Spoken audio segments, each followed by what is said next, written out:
Namaste and good evening to all of you. It is my intention tonight in the satsang to speak about compassion, focusing on some of the beautiful words and teachings of the Buddha himself, who is one of the great originators of the concept of compassion, goodwill, and others.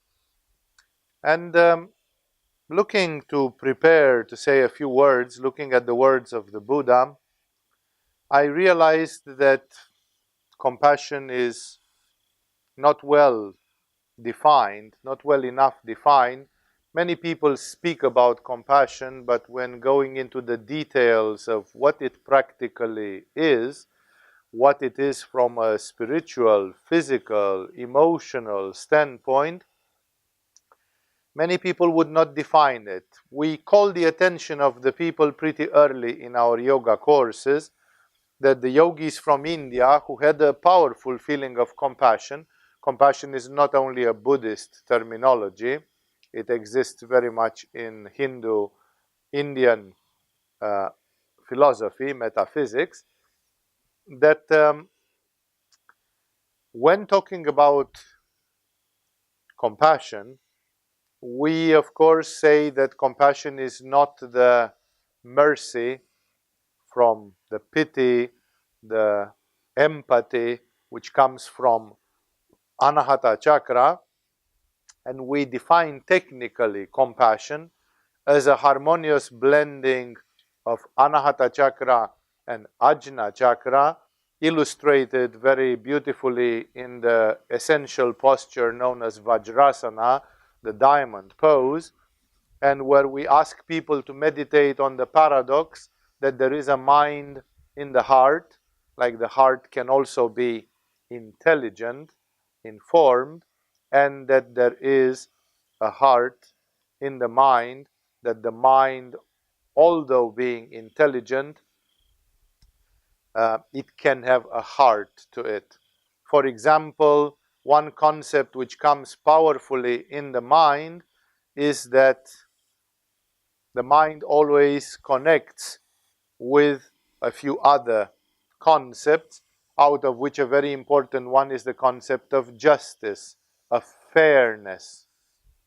When you talk from the standpoint of love purely, then you don't necessarily take into consideration the aspect of fairness or justice. Love, or the mercy of God, is supposed to manifest even when there is no fairness, even when there is no justice, as a sort of an overwhelming concept. On the other hand, if you look at justice, then where is the mercy into that? You can have compassion for a person who suffers for a mysterious cause, and you can have compassion for a person who suffers for something which they did. Like, for example, somebody who committed a serious offense or crime and is now in prison. And that person is worthy of compassion. But you cannot cancel the justice because you feel compassion for that person, in case that person is, for example, the author of a heinous crime. Then automatically love and forgiveness from the heart and the justice, fairness, clarity, mindfulness from Ajna, they have to blend harmoniously. So there has to be a mind in the heart, and there has to be a heart in the mind.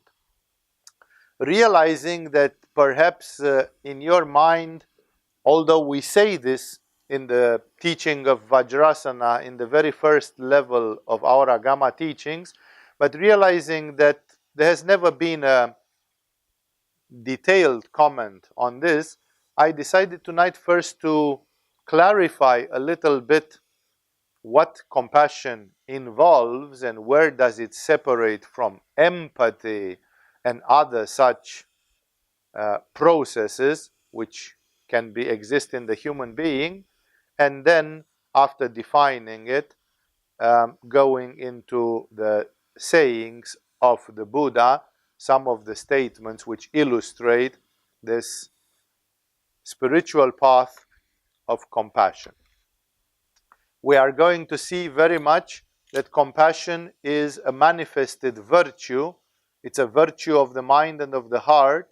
It's a virtue of Prakriti, of the manifested universe.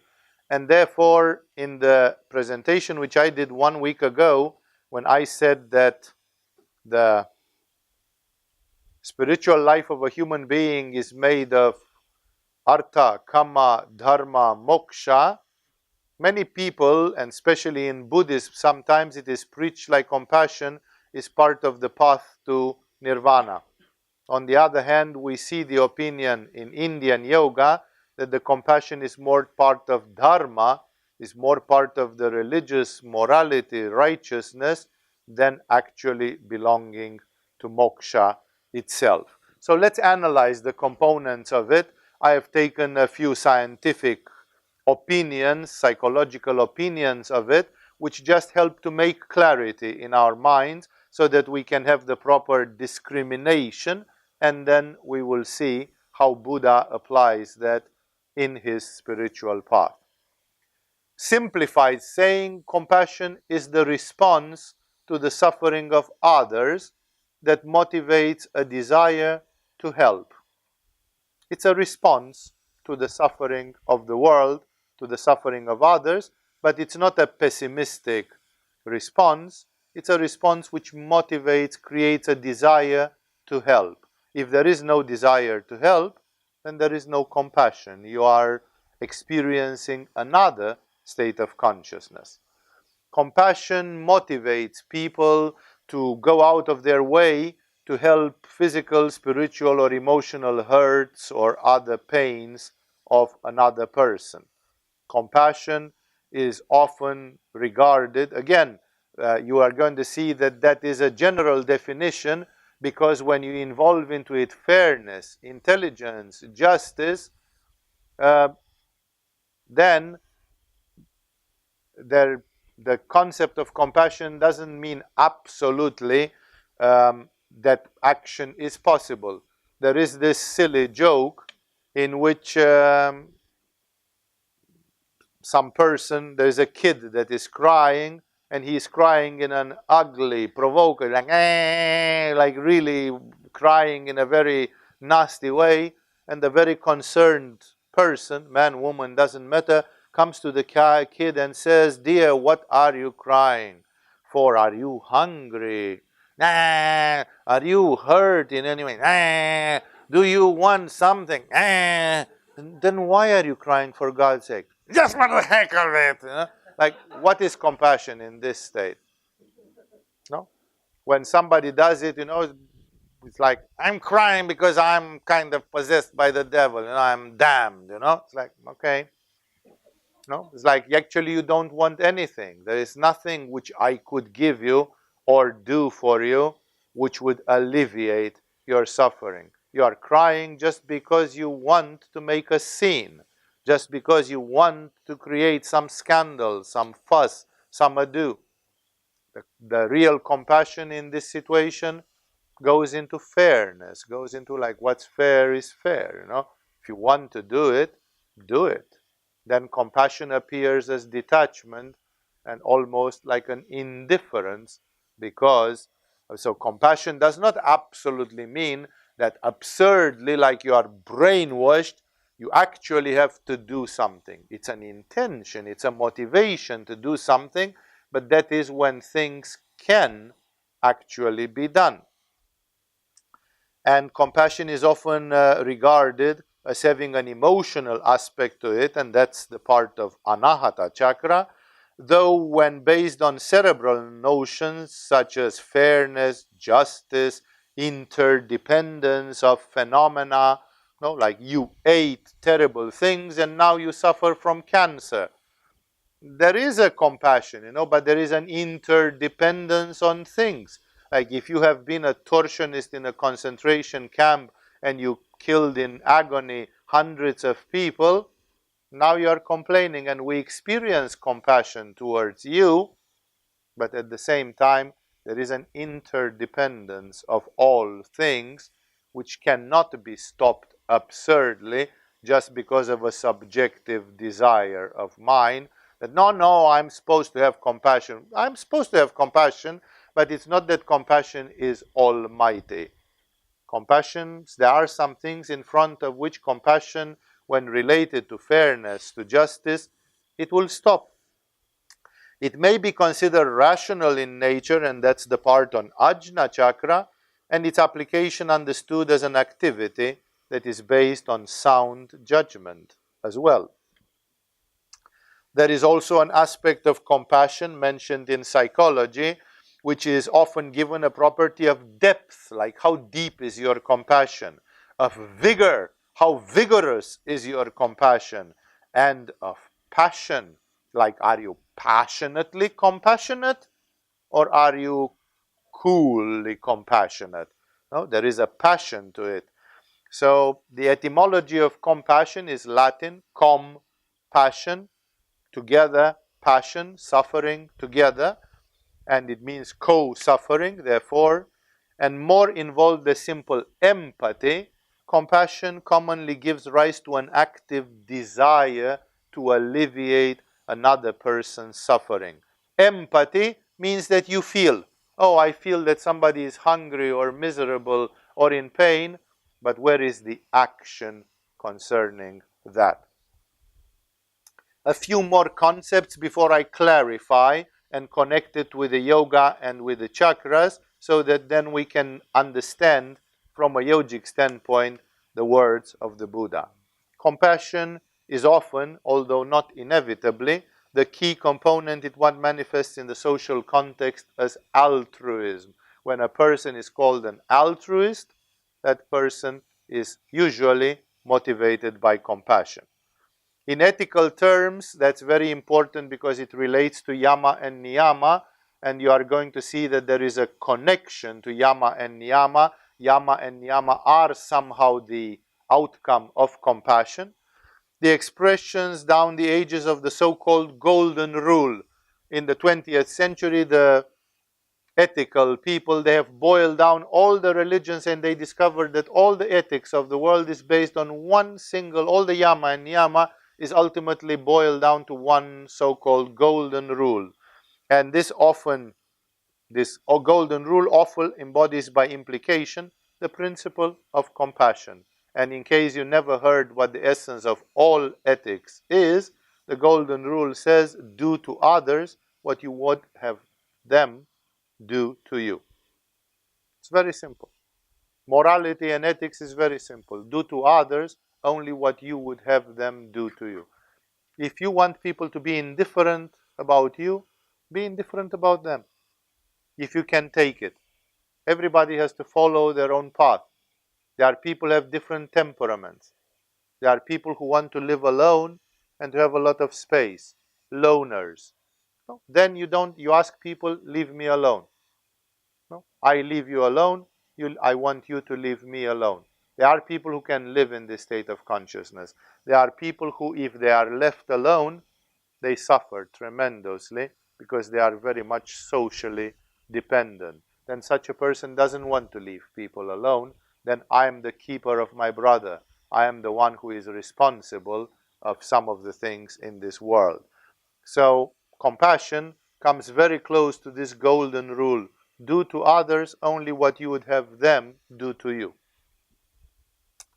In Hinduism, just to show you that in India, although it's basically a Buddhist concept, but it exists very much in the Vedas, in the Puranas, I'm just going to give you a few quotes from the Vedic tradition.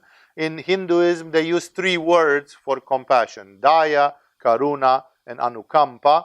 Not the Anugraha or Kripa, which are words for mercy, for the love, for the mercy which comes from Anahata alone, or from love as a process. It's compassion, yeah? It's a complex phenomenon. And in the Padma Purana, which is one of the Puranas of the tradition, Daya, as compassion, is defined as the virtuous desire to mitigate the sorrow and difficulties of others by putting forth whatever effort is necessary. So Padma Purana considers it a virtue. It's a religious thing. It's a virtue, which means it belongs to Dharma part of life. Remember that moksha or mukti, the enlightenment, is another part of life. Many people connect it. They say you cannot have moksha unless you have compassion. That actually is not true. Remember that in Shambhala or in the divine hierarchies, there are cosmic powers like gods and goddesses, and there are angels and archangels and seraphim and cherubim, which look at people going to prison, going to hell, dying, and it happens like if 2 people are born every second, 2 people die every second. It happens all the time. And there are cosmic powers which look upon that with compassion, but compassion doesn't mean that they have to stop it. Death itself is an act of compassion. If you and anybody on this world would not die, in a million years you would be in a permanent state of hell. You would be the most unhappy, fulfilled, trapped in this body, trapped in this limited human condition. So death is an act of compassion when you look at it from the standpoint of Kali. But very few people have the level of consciousness of Kali where they can look at people dying and it's actually an act of compassion, essentially speaking. That's why this is a complex field. In the Matsya Purana, another of the Puranas, Daya is described as the virtue that treats all living beings, and especially human beings, as one's own self, wanting the welfare and good of the other living beings. Remember that in most religions, although compassion seems to apply to everything which is alive in the universe, nevertheless, it manifests specially to the human beings. Ramakrishna Paramahamsa said very clearly, on the planet Earth, the living DNA structure which represents God most is the human being. So he said, if you can't see God in human beings, then you can't see God into anything else. It is twisted to hear some people complaining that human beings are terrible, but dogs are nice. This is twisted and disharmonious because God is more manifested in a human being than in a dog. We can use hippie, we are all one type of nonsense statements in which we practice a sort of 2-penny metaphysics, a cheap metaphysics, and in which we say, oh, but everything is God and so on. But for Ramakrishna and other great ones, there are degrees of manifestation, and God is manifested in the crystalline structure of a crystal or of a rock, but also manifested in the human beings. And human beings become like Rumi and like Milarepa, and they populate Shambhala, and crystals and horses, if you don't like dogs, let's call them horses, or camels, they don't. Therefore, remember that it refers to the human being. There is a logic to it. When mercy and this is blind, then you can say, I love dogs more than people because dogs are adorable. When you have proper compassion, there is a order, there is a hierarchy of this. No, it always addresses mostly to the human being. Daya or compassion is mentioned clearly that it's not the same thing as kripa or the pity, the mercy, which comes from anahata. In Hinduism, feeling sorry for the sufferer, because when you feel sorry for the sufferer, this feeling is marred with condescension. You are condescendent, you are condescending towards it. Compassion is feeling one with the sufferer. That's a huge difference. That's why there are people who have mercy for some, and for example, There is a lot of mercy or love advised in Christianity, and almost nobody seems to involve vegetarianism because of it. No? Because although you may have mercy, there is not a feeling of oneness. That makes a huge difference. Hindus also call compassion karuna, which is another word, and it's interesting to see the words because each one of them means a different thing and shows us a different side of it. Karuna means placing one's mind in another one's favor, therefore seeking to understand the other from their own perspective. When you put yourself in the shoes of another person, then you understand. Then you can have compassion because it's an act of the mind. And the term anukampa, which is a third word used often for compassion, refers to one state after one has observed and understood the pain and suffering of others. So they are all different facets of illustrating it. I will just conclude by saying that compassion is the basis for ahimsa. Non-violence comes from compassion, which is one of the core virtues in Hindu philosophy. And of course, most people know it more from Buddhism, where it contains a lot of goodwill on Manipura, some of the love of Anahata, the fairness, the mindfulness, the justice of Manipura and Ajna as well. And to conclude this introduction to the words of the Buddha, I'm just going to say that what the 14th Dalai Lama has said at some point. He said, if you want those around you to be happy, practice compassion. If you want to be happy, practice compassion.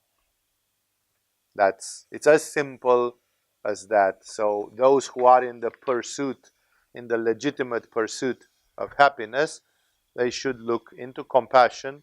Again, you can reach moksha, you can go out of the chain of samsara, but living in this world, it also involves artha, kama, dharma, and in dharma, one of the capital values is precisely living with compassion. Let me tell you a few of the teachings of the Gautama Buddha himself to meditate, to muse a little bit together on how this applies. The purpose of this satsang is just to make you think like how much compassion do you apply in your existence. The less relationship with the world and with the others you have, the less you care about compassion. But the more you interact with people around you, the more it becomes a matter of compassion. Compassion is a factor. And especially when you do karma yoga, which is one of the great values of yoga, and especially in the tantric relationships, which are a very intensive way of interacting with each other, compassion therefore becomes very, very relevant. Says Buddha in a place, and this is an early echo of what later became the Bodhisattva vow. The Bodhisattva vow is nothing else but a manifestation of the words of the Buddha on compassion. Buddha says in one of the sutras, I look for no recompense, for no reward, not even to be reborn in heaven. For many people, Christianity, for example, gives two levels of spiritual realization. One of them is called salvation, and the other one is called perfection. And they are not the same thing. Salvation means that in the end of this life, you reach a level of consciousness minimally at the level of Anahata chakra, and then when the cosmic cycle is over, you go in the kingdom of heaven, which means in a high paradise, and it's a sort of like a graduation. You graduate this manvantara, you graduate this yuga. It's like the plan for it is that humanity should go above Anahata chakra. And then that's called salvation. If you don't reach salvation, you have to go back into the cycle, exactly as a pupil who has to repeat class because he didn't get marks good enough to graduate. So salvation is a step forward, but perfection is to go to the top. Perfection is much bigger than salvation. Those that are saved are not necessarily perfect, but those that are perfect are also saved. Of course, the word perfection is psychologically very unstable, but what I'm trying to say is here you see the lucidity of the Buddha, how he formulates it. He says, I look for no reward, not even to be reborn in heaven. Most Christians want to be reborn in heaven. And according to Jesus and according to the Christian mystics, it's not so bad. It's not that bad. It's a great accomplishment. So you can say, may I at least reach salvation in the end of this life, in the end of this cosmic cycle. That's like the first milestone. It's the first thing to be accomplished. But Buddha says there is a higher position in which I'm not even looking to be reborn in heaven. Even being reborn in heaven is a procrastination. It means I will go to heaven and then the process of evolution, the process of becoming, which he had generically called samsara, will not stop. When you are in heaven, there is a samsara for those in heaven. It's much more mild. It's much more pleasant. It's much more elevated. You don't get to be confronted with inferior, terrible things. You consumed those already. But in a big picture, it's still a refined form of samsara. So Buddha, he's radical. He says, I'm going for the 100% thing. It's black and white for me. He says, I don't just want to be reborn in heaven. I am doing what I do for no reward. He says, but I seek the welfare of man, to bring back those that have gone astray, to enlighten those that live in the night of error, to banish all pain and all suffering from the world. This is the noble thought which leads to the bodhisattva vow, when you take a vow to do exactly this. Even if I'm not reborn in heaven, that's my dharma. My dharma is to bring back those that have gone astray. Many demons, people living in hell, egoism, ignorance, to enlighten those that live in the night of error. Ignorance is the worst of the punishments. To banish all pain and all suffering from the world. Of course, everybody realizes that that is an endless task, because if souls are created every second, if there is like an artesian well, like there is like a geyser made of souls, and from the non-manifestation souls appear, creating matter by the supernovas and the quasars of the universe, whatever, I can use an astronomical simile. In the same way, there will always be in this millennium some souls which cross from orangutans to human beings, which simply means very, very primitive human beings. When they are born in a human body, they look like you and I. But inside, the soul which inhabits that person just 100 years ago was an orangutan. That automatically means that in the moment when an orangutan gets reason, freedom, free choice, like I can get drunk or not, I can do this or not, it's normal to assume that a spirit that is like an unpolished diamond, there is a diamond inside that spirit, which is Atman, but that Atman is like an unpolished diamond. It has to go through a lot of polishing. And then it's normal to assume, it's expected that certain human beings who are very unevolved, they will commit a lot of errors. It's almost inevitable that people, by trial and error, they will do mistakes. We all do mistakes, and we all learn from our mistakes. Some people need to do the same mistake hundreds of times over until they realize, okay, I shall not do it anymore. No? So sooner or later, but we all do mistakes. We all learn from mistakes. And you can expect that souls that have not too much experience, they have to do their mistakes. They have to have their mistakes. And if every year baboons are becoming human beings, then when will Buddha stop? When will there be a time to banish all the pain and suffering and to enlighten those who live in error? Never.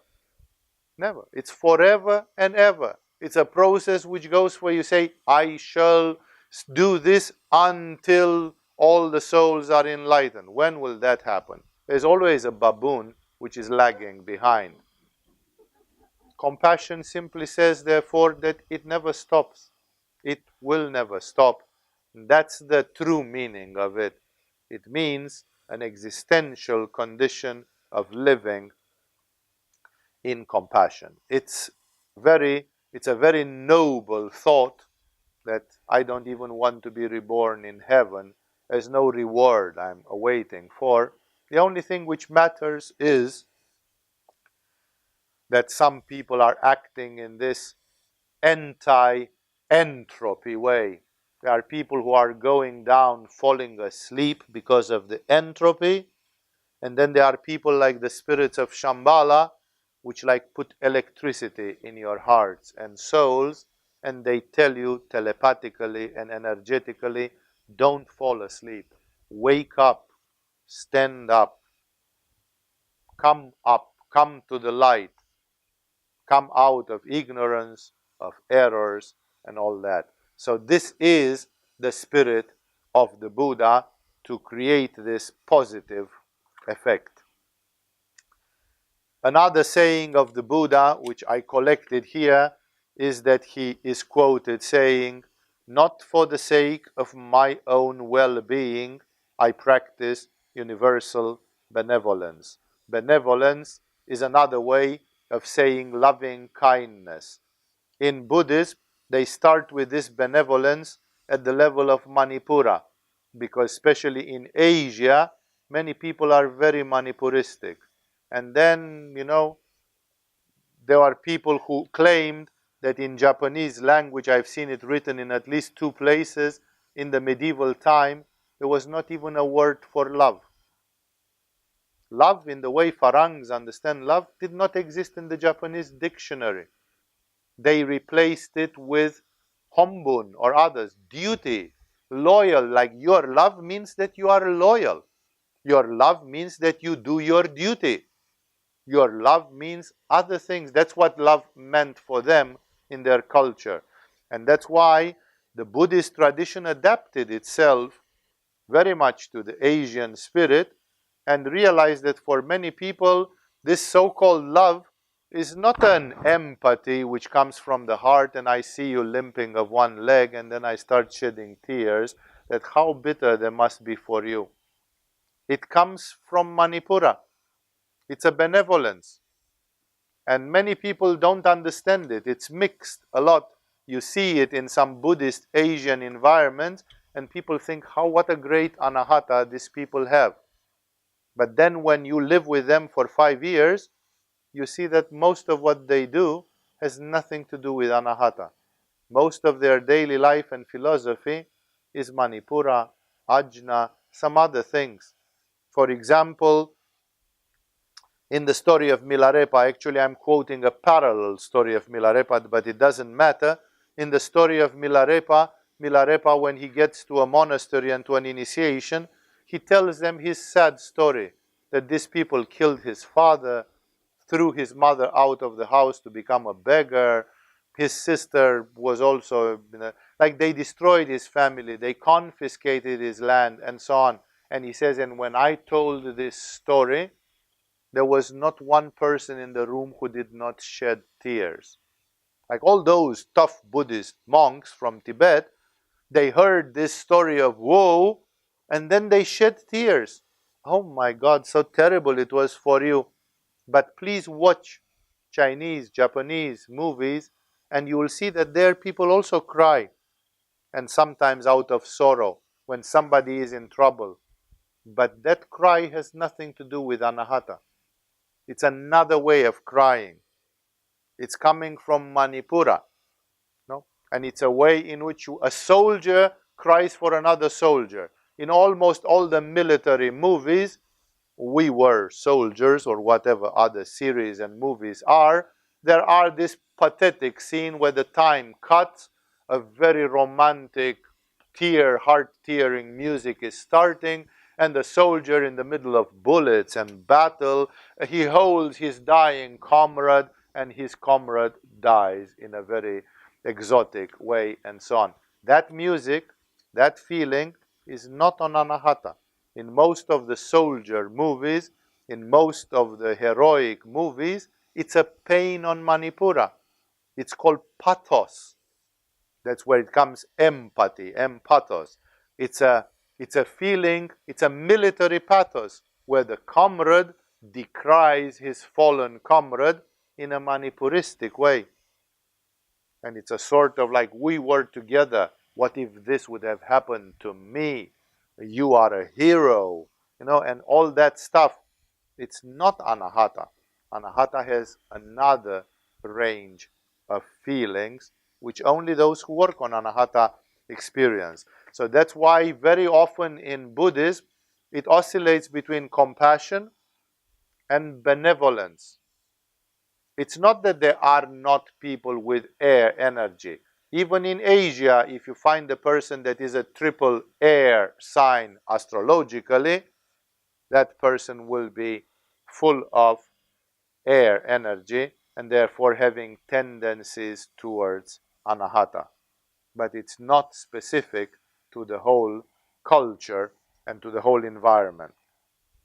So he says, not for the sake of my own well-being, my own well-being. It's a concept on Manipura.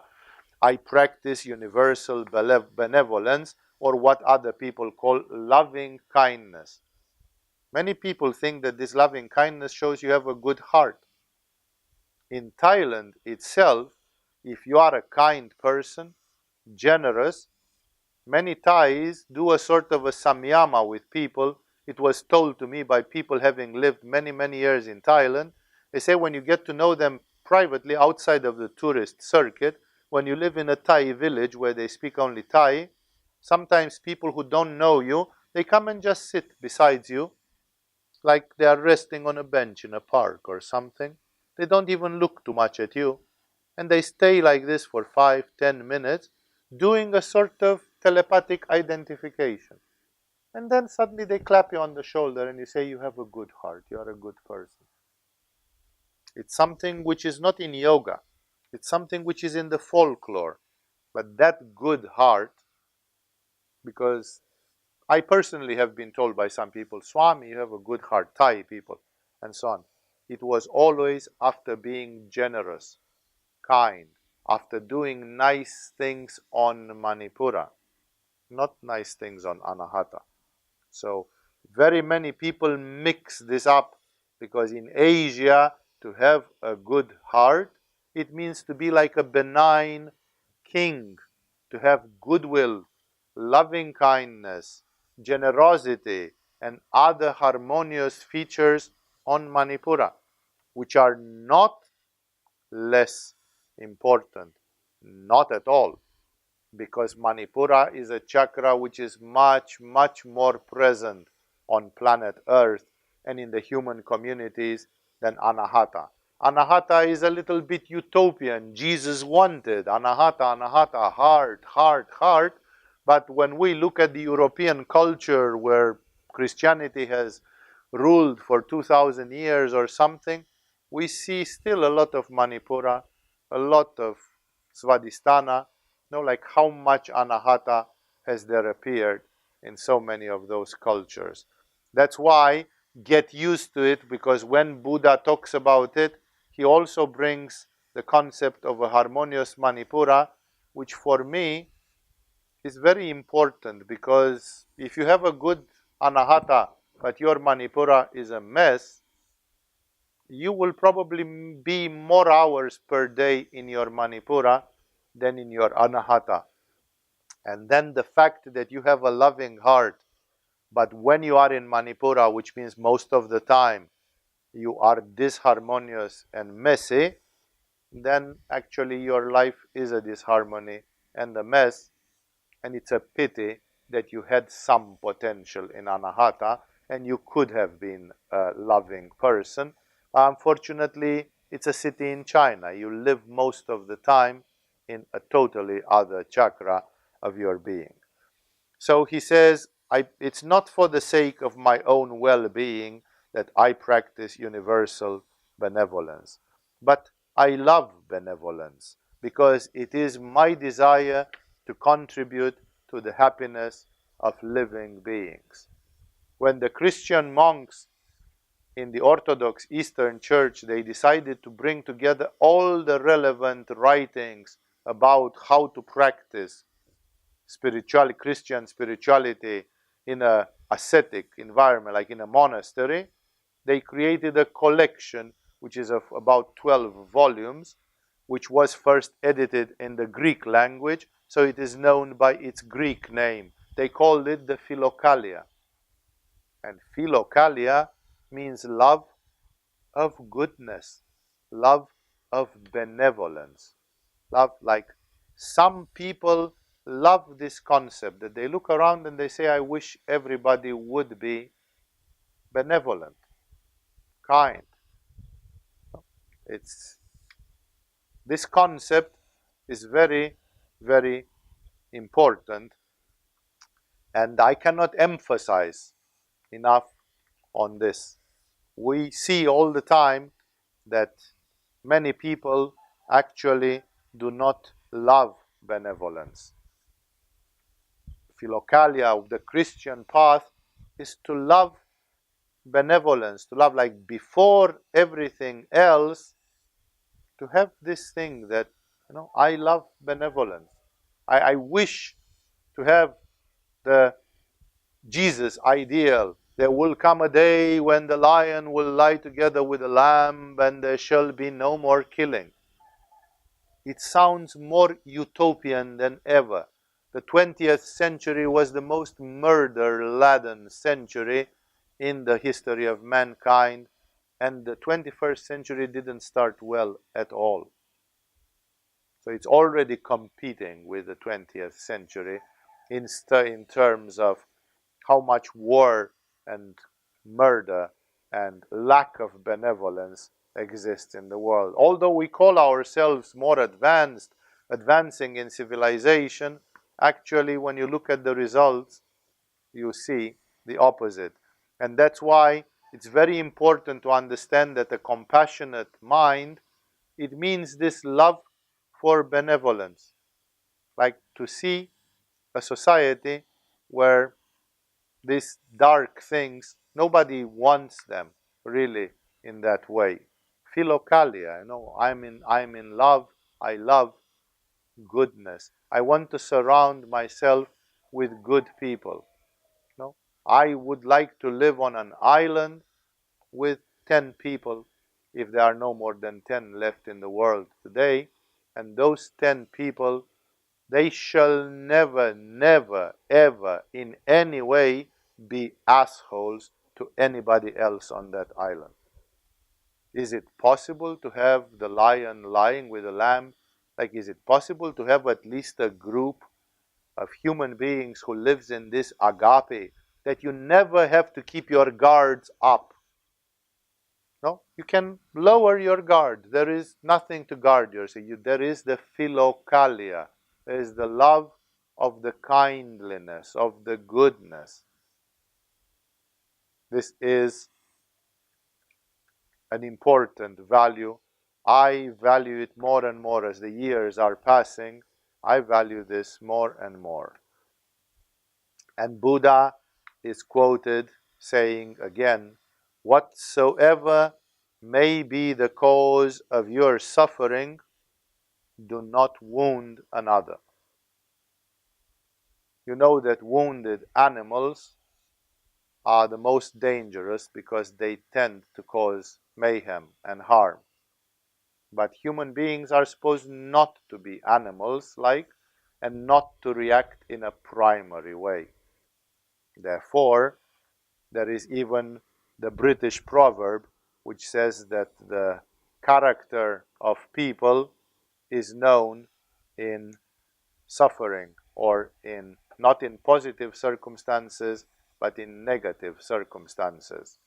No? Because the problem is, and we see it happening all the time, that as soon as things get shitty for people, whichever way, relationship, sex, money, something, health, then people start hurting other people. They never want to go down alone. They want to take other people down with them. If I suffer, you should go to hell also. This is, like, you can understand that a tiger or a wounded animal does that. In the case of human beings, it's supposed to be reflected in consciousness, and in adversity, we know the character of people. When the circumstances are nice, everybody smiles and claims to be nice. When things are going really bad, that's when you see what friends are made of and what people are made of.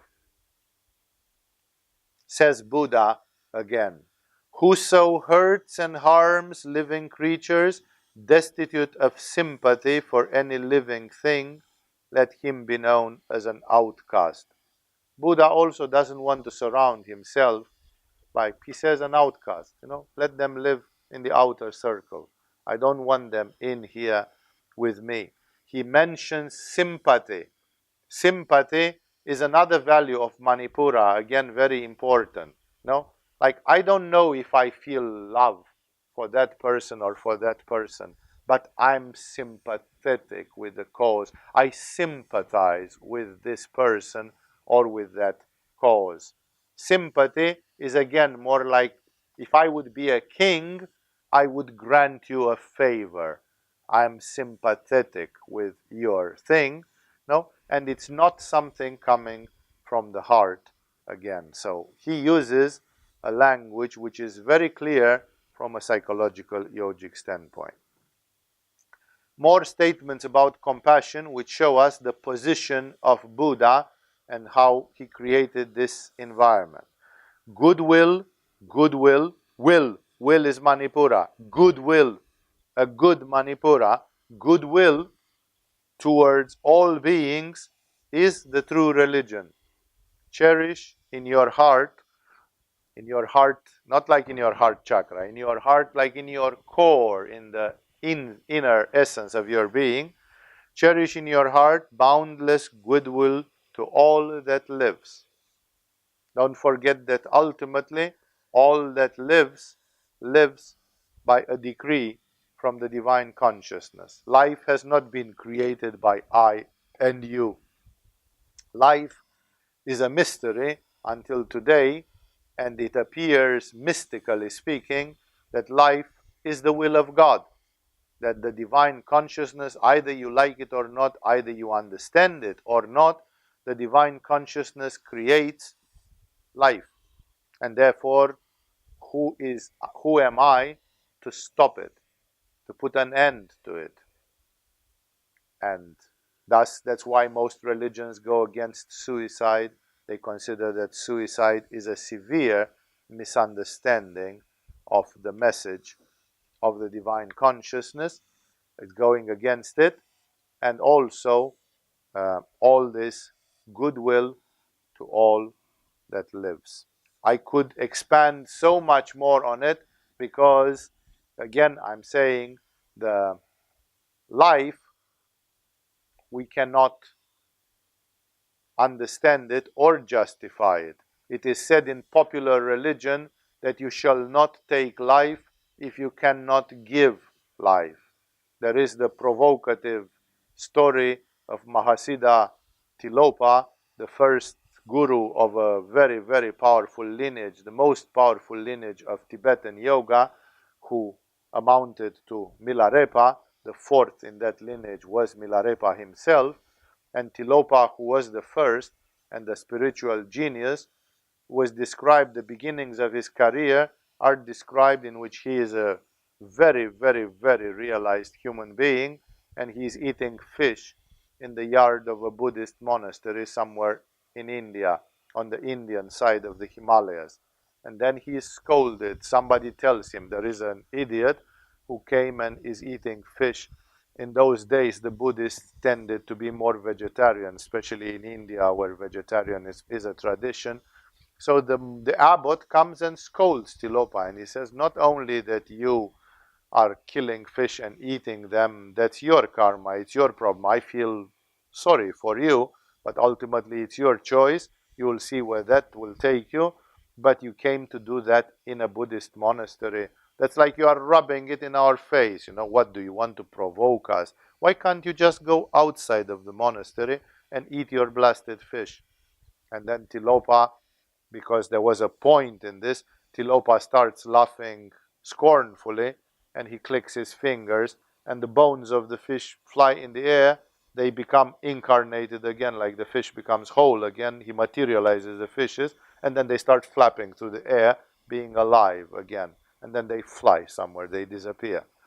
The morals of this story of Tilopa, either it is literally true or not, is this: if you can make the bones turn into fishes, then you can also eat them. It's not a big problem, no, because you are beyond life and death as a forbiddance. You have gone beyond that.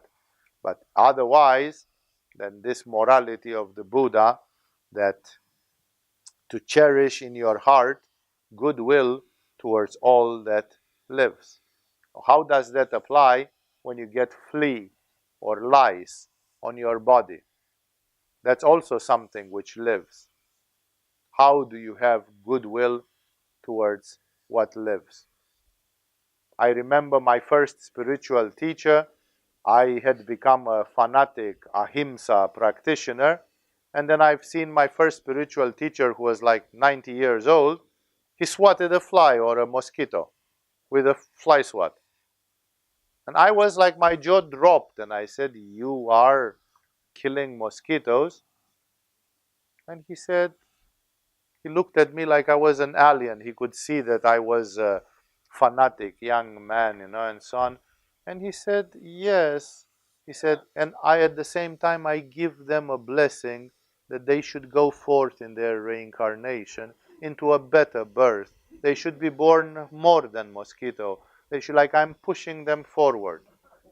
You can say that's just an excuse of a twisted, perverted old man to defend his habit or whatever. But I read it in the Indian scriptures. The kings in the old Vedic times, where they were strictly vegetarian, the kings were doing Ashvamedha, the sacrifice of the horse. Only kings were allowed to do it because it was not a common act.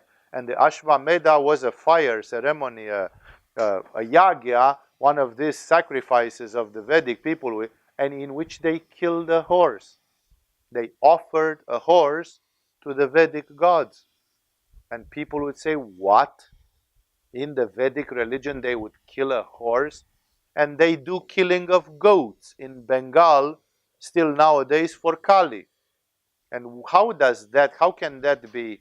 But in the Vedic rites it said the Brahmins, the Vedic priests, were saying prayers in which they thanked the horse because he sacrificed himself for the cause of the king, and they blessed it with mantras that because he is dying for such a noble cause, he should be reborn perhaps as a human being in the next life, which changes the perspective. Then, if you accelerate the evolution of the horse, It may be biologically, momentarily scary or painful, but in the big picture, it's like, okay, now because you help us, we bless you, we push you with mantras that you should be reborn as a human soul, as a human being. It's a great step forward in evolution. Maybe the soul of the horse is happy to serve into an Ashvamedha. So this story of compassion is, of course, very great in this way, because you can say that you have boundless goodwill to all that lives, but then you swat a mosquito and you tell it, may you become a fish or a mouse or something, like may you go ahead in your evolution. Then that changes the perspective of things, because it's not something which is done out of hate, out of destruction. Very much it matters what we do. The human being is a sort of a demigod. The human being is a creator, because the human being has free will and consciousness and is potentially a Buddha. And thus, for the human being, the choices are different than in the animal world. Nobody will condemn a lion because it kills a gazelle. The lion is built to kill gazelles, and that's the law of Prakriti, that's the law of Mother Nature. You cannot say that the lion accumulates negative karma because it kills a gazelle. It cannot start chewing grass. Lions don't have the organs to eat grass or carrots. They have to eat gazelles. That's how their digestive tract is built from one end to the other. Thus, we have to understand this, that because we are talking about compassion, and compassion is intelligent, it also contains in it mindfulness, justice, fairness, and all the great concepts of the mind. Another saying of Buddha, another statement of the Buddha says, the distinctive signs of true religion are goodwill, love, truthfulness, purity, nobility of feeling, and kindness. It's good to meditate on this sutra, because you can always ask yourselves, is my religion a sincere religion, or am I a hypocrite who performs lip service? Buddha says the distinctive signs of true religion are goodwill. Are you a person with a lot of goodwill? Do you give goodwill around you? Love, truthfulness, purity, nobility of feelings. Do you have noble feelings, or are you petty? Are you a petty person, or do you have nobility of feelings? And kindness. Kindness. And he keeps on saying, all beings long for happiness. Therefore, extend your compassion to all.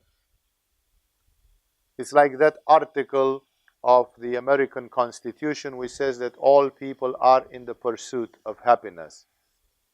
Swami Ram, the guru of Swami Lakshmanji, he said, even if you try to squash a worm, the worm will wriggle and try to escape and disappear, hide itself, because the worm cherishes its own life. How does the worm? Imagine how primitive the nervous system of a worm is. We call it instinct of conservation. But how does the worm think that it says, no, I should not die, I should live? Why does the worm feel I should live, instead of saying, okay, let them squash me, who cares? No? Why does a primitive mind, which doesn't even have primitive emotions, why does a worm love itself, cherishes its own life? This is as profound as compassion goes. All beings long for happiness, even a worm. Therefore, extend your compassion to all. It is possible that it's impossible for you to live with lice on your body. And then you have to detox yourself, and you are going to kill a lot of lice in the process. Because there are some laws of the manifestation. There are some rules of engagement in which you are allowed to have your own space. Even the bees, if a foreign insect or animal enters in a bee house, they kill it immediately and they cover it with wax. They isolate it immediately. It's the law of nature. If you are stupid enough to enter into a bee house, you die. So if a louse is stupid enough to sit on my body, it dies. There are rules of engagement which allow us to do that. But it's a difference between the rules of engagement which are by laws of nature and other things such as killing gratuitously and not having compassion to the nature. You can say, oh, the lion should not kill the gazelle. Then you condemn the lion to death. I'm going to give to the lion some food, but that food is going to come from a slaughterhouse. From, instead of killing gazelles, you are giving it cows that are killed in a slaughterhouse. And just because you don't see the cows being killed, it's the same thing. You think it's better. There are many people who act in this primitive way. They say, oh, I don't give meat, I don't do this, but I'm giving some. Where does that food come from? It's exactly like the modern mania with electric cars. I am an engineer in electronics as education, and I know electric cars, until today, they consume about 4 times more resources than a normal car. Because people just plug it and they say it's clean. But that electricity which you get to charge up that car to make 100 kilometers has produced about 4 times more pollution than if you just burned gasoline in your car. Because the efficiency of the electric accumulators and such installations is pathetic. No? And therefore today all this electric car industry is just a response to ignorant hippies and yuppies and whatever they are. Hysterical people who think that if it's clean, if you put it in a plug, it means you are saving the planet. With electric cars, you are condemning it more, because the efficiency of storing electricity in an accumulator and then taking it out of the accumulator and spinning an engine is about 4 times smaller than burning gasoline. It's pathetically low. It's one of the lowest things existing in technology today. So it's exactly the same. Because you don't see the smoke coming of your car, you think you save the planet. But the smoke is just somewhere else. That's the only thing which it is. And it's more than what your car would produce. That's the sad truth about all this. But you don't hear anybody saying it, because there is a collective hysteria about it. Then people don't want to stand against the collective hysteria. You can even make money from the collective hysteria if you align yourself with, say, yes, yeah, you are right. It's so nice that you are a person who cares about these things. So, extending your compassion to all is a great thought, and it has to account for the rules of engagement which exist in this world. Another thought which was said by Buddha, and it is carried often today, Buddha says, hatreds never cease by hatred. By love alone they cease. This is an ancient law. Again, you know it all. Even in modern world, we try to solve things with a tooth for a tooth and an eye for an eye. We try, most of the nations practice retaliation, revenge, war, military power, hatred. But it doesn't work that way, says the Buddha, again, on this path of compassion. A few more thoughts just to get ourselves impregnated by this wonderful environment created by the Buddha, where he says, forbearing patience is the highest asceticism. Nirvana is supreme, as the Buddhas say, for he is not a recluse who harms another, nor he is an ascetic who molests others. He says, forbearing patience is the highest asceticism. Remember this, because many of you are heroic souls and you come to me periodically asking me, what tapas should I take? What should be my greatest effort? Here is an answer from Buddha. Buddha says the greatest tapas that you can do is called forbearing patience. Forbear, endure, and patience. Almost nobody has patience. That's one of the things which I have seen in spirituality. It is as I read in a Japanese book many, many years ago, where somebody was teaching about principles of wisdom, and he said a sentence which went like a sutra in my mind. He said, patience is the beginning of wisdom. Like you can't even hope to be wise if you have no patience. Patience.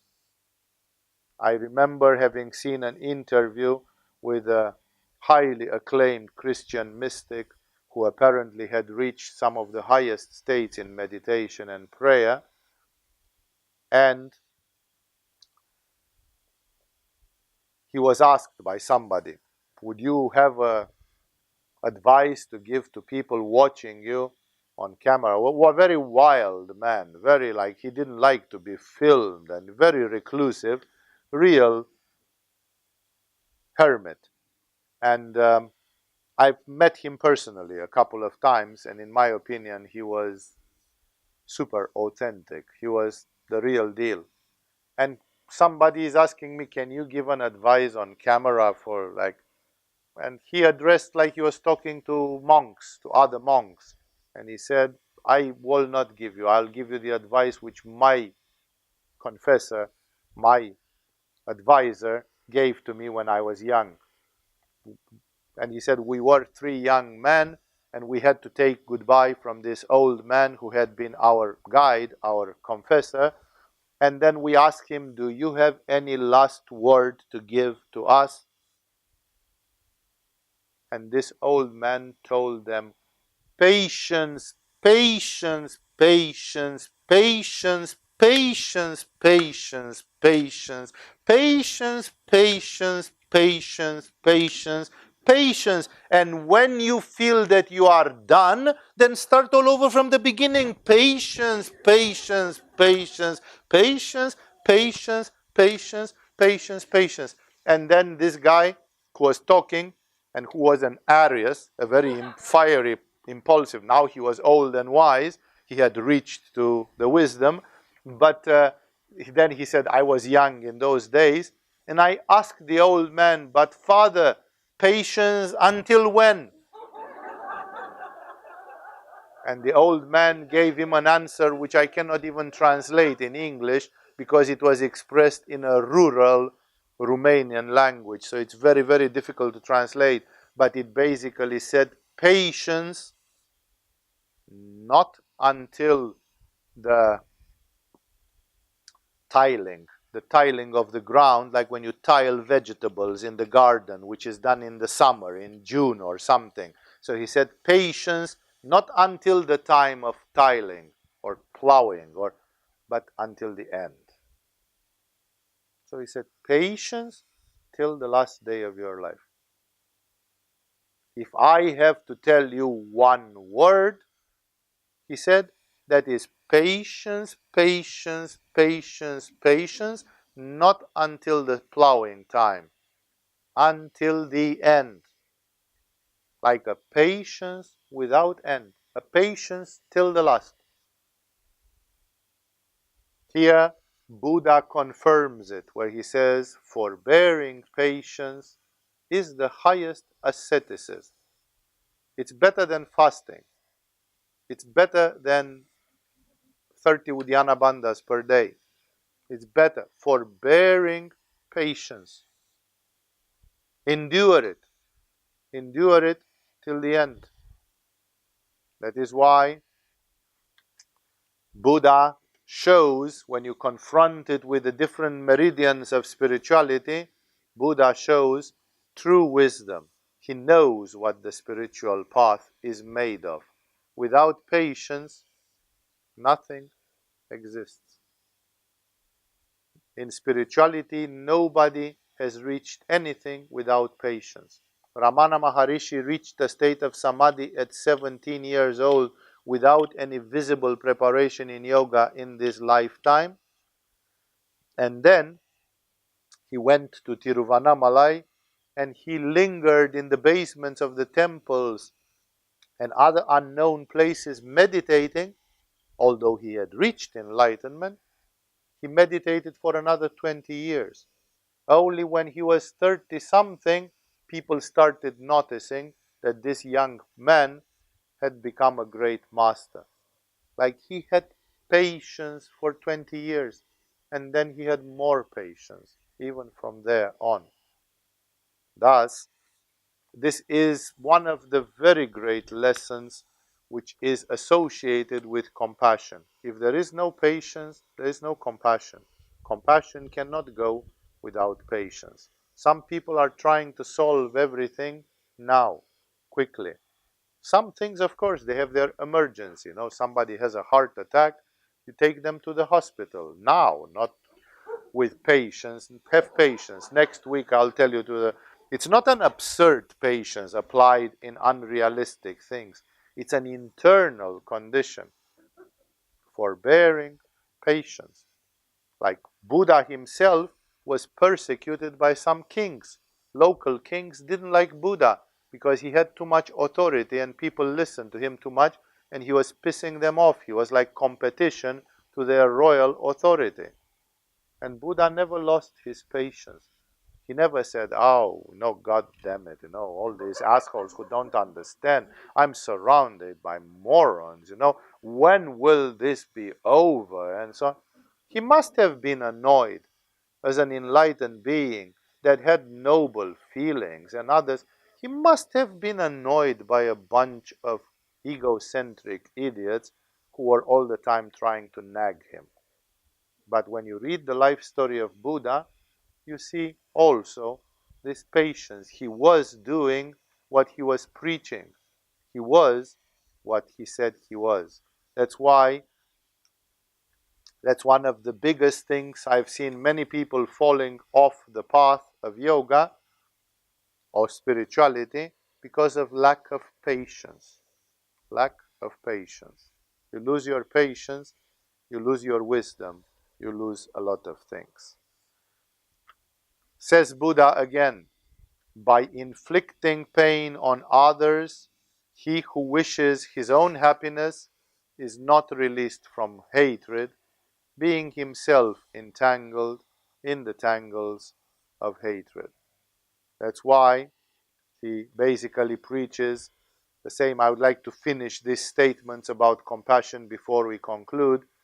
And he says the same thing, that you cannot stop hatred by adding more hatred to it. Things have to be done with compassion.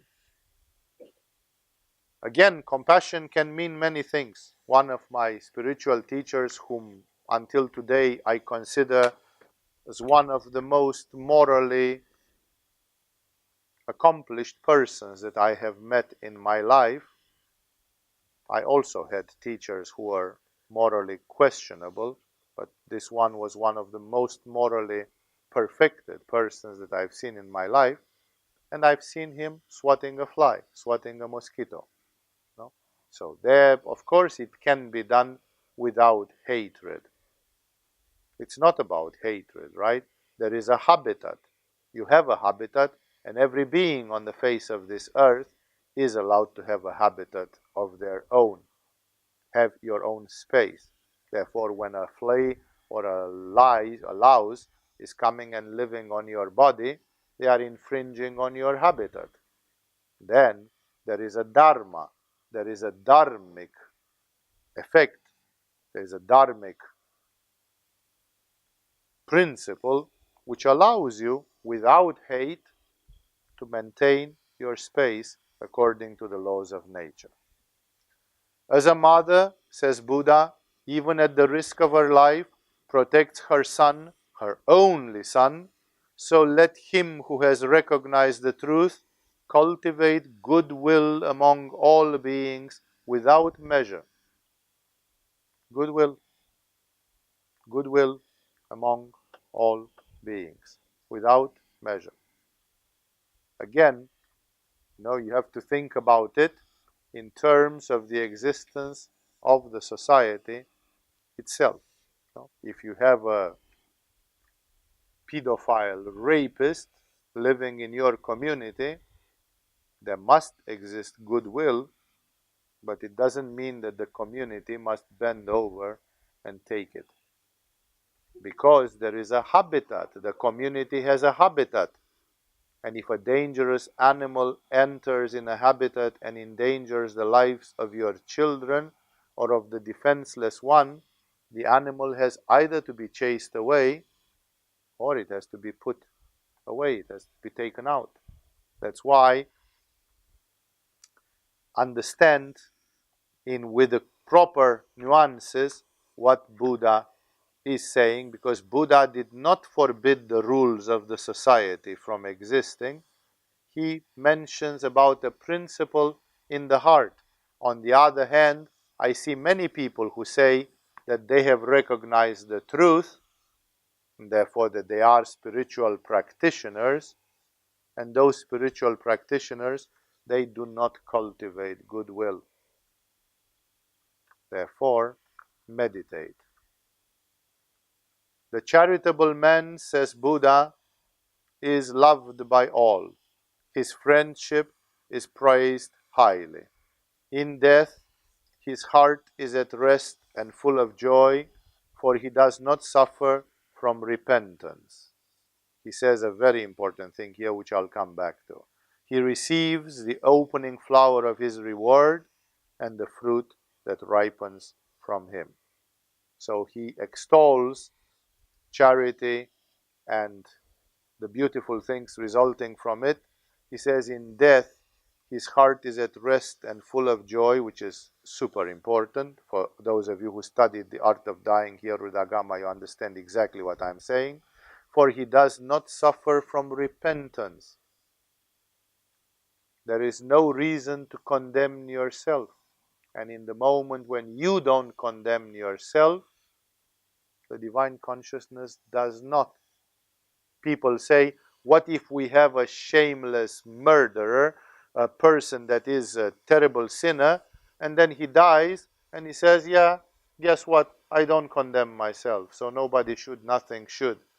That's not going to happen, because the person who has this kind of shamelessness can manifest this shamelessness only in the conscious mind. And in the subconscious mind, the tune is totally different. So this person just tries to cover the shit by pretending, I don't care, see if I care. When you die, the doors are opening, and then suddenly you have the other tune, and then you say, oops. And then your subconscious mind condemns you, sends you to hell. Hell is a personal thing, your own. Those of you who did the level 2 in Agama, read it in the laws of the mind, that the mind is the one which condemns us or absolves us. Beyond the divine nature of Atman, of pure consciousness, the greatest power in this universe is the mind. And therefore the mind, in the realm of the lokas, of the planes of this universe, the mind has the utmost power. The mind can absolve you, or the mind can condemn you.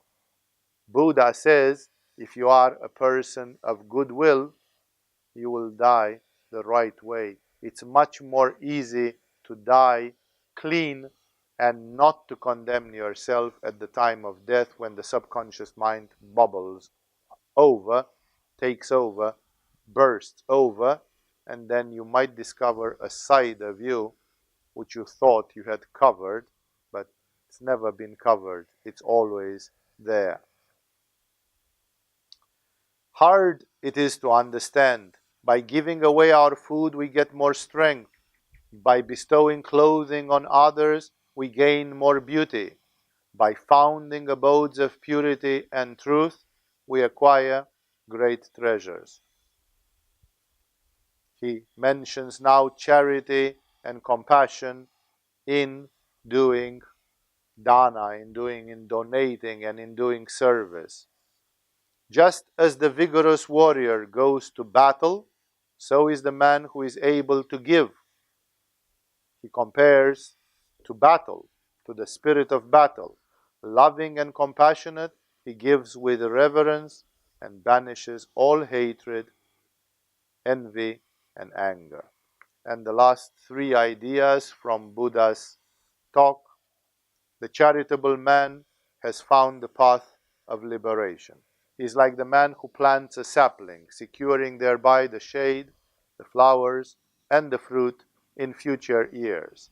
Even so is the result of charity, even so is the joy of him who helps those that are in need of assistance, even so is the great nirvana. As you can see, Buddha sees a continuity between loving kindness and compassion and reaching to nirvana. Remember that every religion gives you a path. It's like you are entering through a certain door or window into the central hub of the divine consciousness. Not everybody enters through the same window. One goes with compassion, another one goes with love. There are different virtues which are used to conduct to the Supreme. But Buddha extols compassion beyond everything. The immortal, the last but one, the immortal can be reached only by continuous acts of kindness, and perfection is accomplished by compassion and charity. And he concludes by saying that which is most needed is a loving heart. Now, concluding this, which is, of course, a meditation about how does it apply to our lives?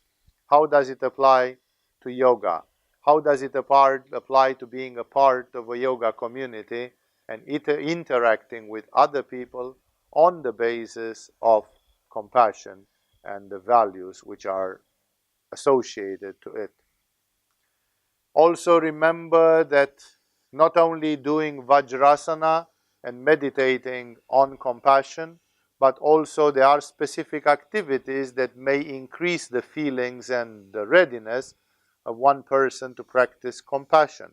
Some of these activities may include creating a morning ritual, like some Buddhist sects which are starting the day with a prayer for loving kindness and compassion, or practicing empathy.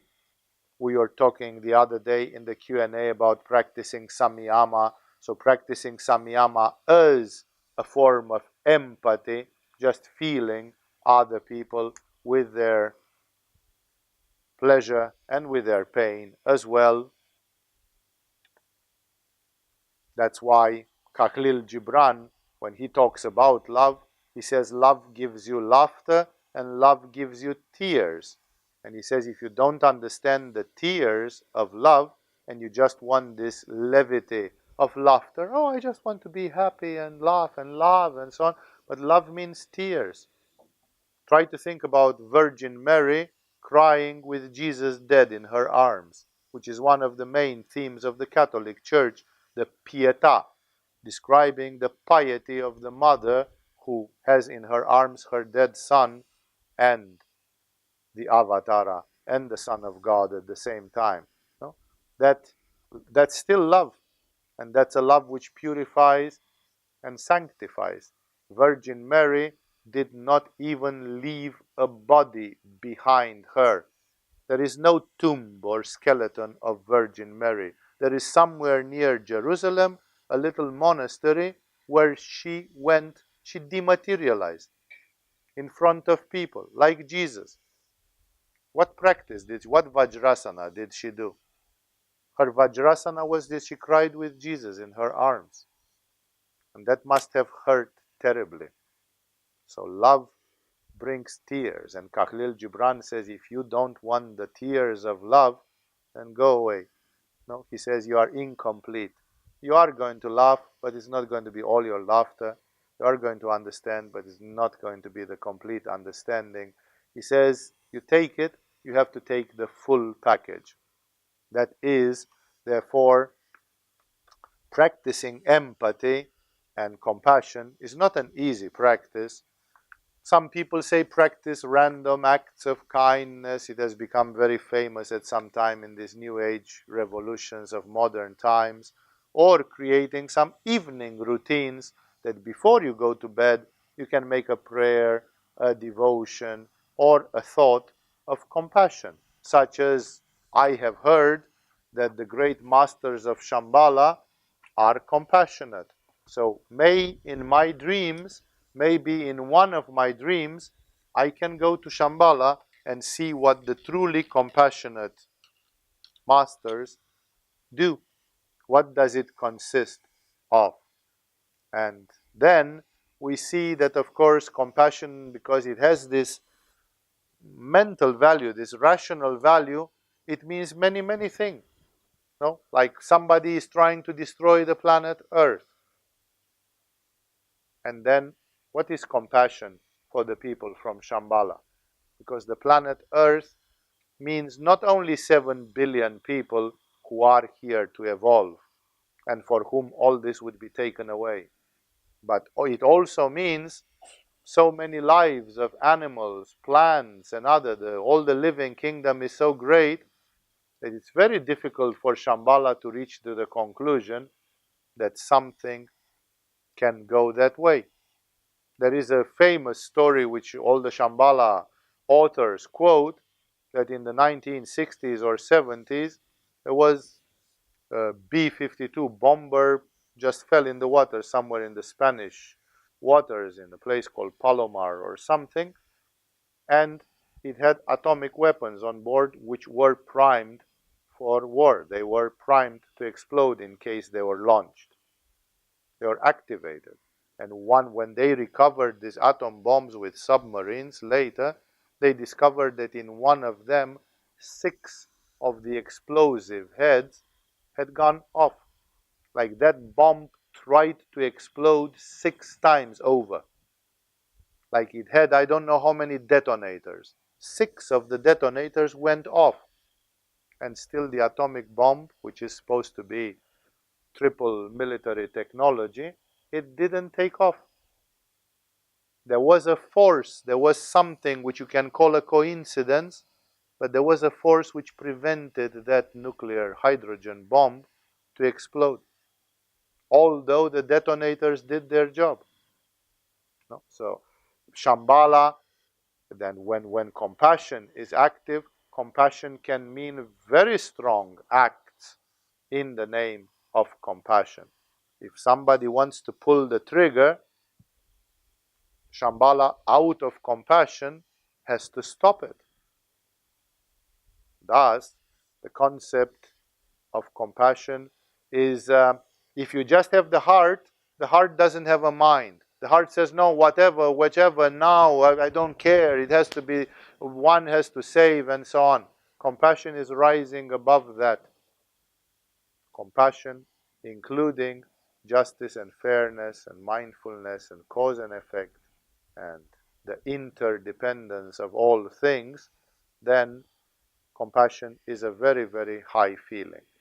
In yoga, we say that compassion in your aura is linked with one of the most beautiful colors that the human aura can have, which is yellow, the color of the gold, golden yellow. That's the color which you see around the halo of the heads of the saints, that they have nimbuses which are golden yellow in color, painted in gold. The Buddhas in Tibet and many Buddhist countries are made of gold, or at least covered with a gold layer, with a gold leaf. And it's not a coincidence that both for Buddhas and Christian saints and so many others, this color is mentioned. It's a color of compassion. when you take into account which is one of the highest vibrations, one of the highest states, one of the highest emotions that one can have in the aura, that is the golden yellow, which is related to compassion. I remember many years ago having read with fun the primary life story of Lobsang Rampa, and he described his surgery for opening, for helping him, for increasing the third eye vision. And he said he was so terrified because when he saw auras, he saw the auras of 2 or 3 high Tibetan lamas who were his gurus. And he always saw golden yellow, and he thought, and then one day he saw a lower rank monk who was just sweeping the floor through the monastery, and he got petrified because the aura of that man was brownish, grayish in color, and he was completely, then he understood how different the aura of the human beings can be, and how much the noble feelings can influence one's being. That's why compassion is one of the top feelings, one of the highest emotions that the human being can have. Together with Ishvara Pranidhana, the longing for God, the surrender to God, compassion is one of the most beautiful places, so to speak, psychologically, to live into. And that's why I can advise, a lot of influence of this comes from Buddhism again. I can advise that besides the love which we advise from the message of Jesus, besides all the other noble feelings that we describe in the chakras, do not lose out of your perspective the thought of kindliness, loving kindness, goodwill, and ultimately the message of compassion. With this, I have finished this excursion through the message of the Buddha concerning compassion. Thank you all for joining us tonight, and I will see you in the coming Q&As and satsangs.